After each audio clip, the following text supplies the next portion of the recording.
ఆశీర్వాదం పొందుకుంటున్న ప్రతి ఒక్కరికి హృదయపూర్వక వందనాలు తెలియచేస్తూ ఉన్నాను. దావీదు రాసిన కీర్తనలు 73 అధ్యాయము 12 వచనాన్ని ధ్యానించుకుందాం. ఇదిగో ఇట్టివారు భక్తిహీనులు, వీరు ఎల్లప్పుడూ నిశ్చిత గలవారై ధనవృద్ధి చేసుకొందురు. భక్తిహీనులు, భక్తి లేనివారు, వీరు భయము భక్తి ఇవి రెండు వీరిలో ఉండవు. దేవుడిని నమ్ముకొని భయము భక్తి ఉండదు వీరిలో. వీరి యొక్క పని ఏంటంటే ఎప్పుడు ధనాన్ని అభివృద్ధి చేసుకోవాలి, ధనముని ఎక్కువ వచ్చి సంపాదించుకోవాలి, ధన వృద్ధి చేసుకోవాలి అనే ఆలోచనలు కలిగి ఉంటుంటారు. వీరి యొక్క మనసు ఎప్పుడు కూడా భక్తి మీద ఉండదు. ఎక్కడ ఉంటదంటే వీళ్ళ యొక్క ఆలోచన ఆశ అంతా కూడా ధనమును సంపాదించుకునేట. ఎంతమంది లేరు దేవుడిని నమ్ముకొని మేము దేవుని బిడ్డలం. కొంతమంది చెప్తారు మేము ఎన్నో తరాల నుండి క్రిస్టియన్స్ అని చెప్తారు, మేము పుట్టు క్రైస్తవులం అని చెప్తారు, మా తాతల నుండి మేము క్రిస్టియన్స్ అంటారు.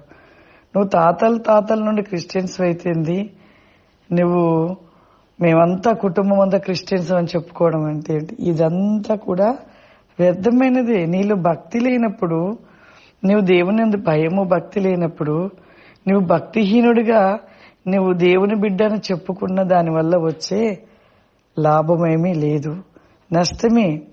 నువ్వు ఎంతగా నువ్వు భక్తిహీనుడిగా ఉండి నేను క్రైస్తవ బిడ్డని, నేను దేవుని యేసు ప్రభు బిడ్డని, నేను యేసు ప్రభు రక్తంలో కడగబడిన వాణ్ణి, మేము పుట్టిన కనుక క్రైస్తవులమే, అందరము క్రైస్తవులమే అని నువ్వు ఎంత చెప్పుకున్నా, నాకు వాక్యం అంతా తెలుసు, వాక్యము మరి బైబిల్ 100 సార్లు నేను చదివాను అని నువ్వు ఎంత చెప్పుకున్నా ఇవన్నీ కూడా వ్యర్థమే. భయము లేకుండా భక్తి లేకుండా నీవు దేవుని అనుసరించి నడవకుండా నువ్వు నిలిచి ఉన్నట్లయితే నువ్వు ఎంతగా నువ్వు క్రైస్తవుడని చెప్పుకున్నా వ్యర్థమే ప్రియులారా. అందుకే అంటున్నాడు ఇక్కడ, ఏమంటున్నాడు, ఇదిగో ఇట్టివారు భక్తిహీనులు, వీరు ఎల్లప్పుడూ నిశ్చయిత గలవారై ధనవృద్ధిని చేసుకుందరు. వాళ్ళ ఆశ ఆలోచన మాత్రం పేరుకు క్రైస్తవులు, మనసు ఆలోచన దృష్టి ధనము సమృద్ధి సంపాదించుకోవడము వీటి మీద దృష్టి ఉంటూ ఉంటుంది. కాబట్టి మనం భక్తిహీనులుగా ఎప్పుడు ఉండవద్దు ప్రియులారా. యేసు ప్రభువును మనము నమ్మాము, రక్షణ తీసుకున్నామంటే ఇక నీవు ఆయన సొత్తు, ఆయన బిడ్డవు. ఇక నువ్వు ఆయన బిడ్డ వలనే ఉండాలి, ఆయన వలనే నువ్వు జీవించాలి. అలా జీవిస్తేనే నీ జీవితంలో దేవుడు అన్ని ఇస్తాడు. ఆయన నిన్ను చూస్తూ ఉంటాడు. నీ భక్తిని బట్టి, నీ భయమును బట్టి, నీ భక్తిని బట్టి దేవుడు నీ జీవితంలో సమృద్ధినిస్తాడు. యోబు భయభక్తులు కలిగి ఉన్నవాడు. యోబుకు అన్ని శ్రమలు సాతాను తెచ్చినా కూడా ఎక్కడ తన భక్తి జీవితము కొద్ది కూడా త్రొట్టిల్లలేదు, తన భయము జీవితము త్రొట్టిల్లలేదు. కాబట్టి మరి కోల్పోయిన దానికి 3 రెట్లు ఆశీర్వాదము పొందుకున్నాడు. మన జీవితంలో కూడా అంతే ప్రియులారా. భయభక్తులు కలిగి ఉండాలి గాని భక్తిహీనతలో జీవించి మనం అన్ని విషయాలలో కూడా మరి ఆశీర్వాదం కోల్పోయేవారిగా ఉండవద్దు.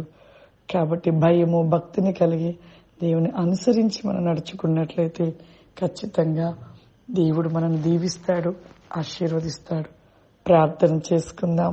సర్వశక్తివంతుడా, దయగల తండ్రి, గొప్ప దేవా, ఈ దినము నాయన పరిశుద్ధాత్మ ఆశీర్వాదమును చూస్తున్న ప్రతి బిడ్డను కూడా మీరు దీవించండి, ఆశీర్వదించండి. ప్రతి ఒక్కరిపై ప్రభా నీ ఆత్మ వేకమైన శక్తిని దయచేయండి, మీ అభిషేకమును దయచేయండి ప్రభా. Release Lord the my Holy Spirits, I can command the rest every cross power ఇమా. ప్రతి నీకమైన ఆశీర్వాద నీకమును దయచేయమని యేసు క్రీస్తు నామములో అడుగుచున్నాను తండ్రి, ఆమేన్. God bless you. దేవుడు మిమ్మల్ని దీవించును గాక. ఆమేన్.